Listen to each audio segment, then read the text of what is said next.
Une nuit qui aurait pu coûter cher à Pierre Palmade. Selon les informations du Parisien, l'humoriste a été harcelé pendant une quinzaine de jours par un jeune escort boy de 28 ans qui réclamait de l'argent pour éviter la diffusion d'une vidéo filmée par ses soins.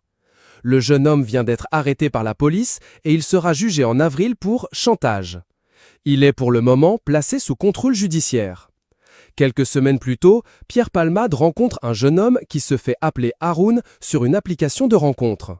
Très vite, ils décident de passer du bon temps ensemble. L'humoriste fait envoyer un taxi à l'hôtel du 13e arrondissement de Paris où le jeune homme séjourne. Puis, selon les informations du Parisien, l'humoriste lui aurait donné de l'argent, une centaine d'euros pour payer la chambre d'hôtel et des nouveaux écouteurs à sa récente rencontre. 3 jours plus tard, l'histoire prend une toute autre tournure et l'humoriste se retrouve au beau milieu d'une histoire de chantage. C'est le début du commencement, c'est qu'un petit avant-goût des 48 heures. Débloque mon numéro si tu veux discuter calmement. C'est le message qu'a reçu Pierre Palmade accompagné d'un extrait d'une vidéo. Le maître chanteur s'appelle en fait Yanis et il est âgé de 28 ans. Il aurait tenté de soutirer 4 000 € à l'ex-mari de Véronique Sanson afin de supprimer une vidéo compromettante. Alors qu'ils se trouvaient tous les deux dans l'appartement de l'artiste, dans le 3e arrondissement, le jeune homme a filmé Pierre Palmade à son insu dans un moment intime. L'escort boy a ensuite menacé d'envoyer la vidéo à son répertoire. Déjà connu des services de police pour extorsion et abus de faiblesse, comme le rapporte le Parisien, l'homme a reconnu les faits à une chose près. D'après lui, il n'a pas réclamé autant d'argent, lit-on.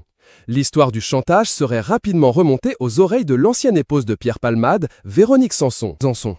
Selon le Parisien, la chanteuse aurait reçu un appel de la part d'un homme qui se disait prêt à supprimer le film si le comédien acceptait ses conditions. Mais cette personne ne serait pas Yanis, le maître chanteur. Il s'agirait en fait d'un homme qui aurait eu une relation sexuelle avec l'escort boy. Les enquêteurs n'ont encore pas pu déterminer si ce dernier voulait soutirer de l'argent à l'humoriste ou s'il voulait au contraire l'aider à supprimer la vidéo.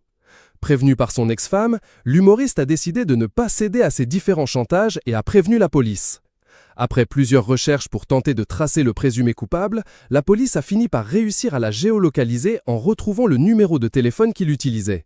Ils ont fini par l'accueillir à la gare de Lyon à Paris. Pierre Palmade peut-il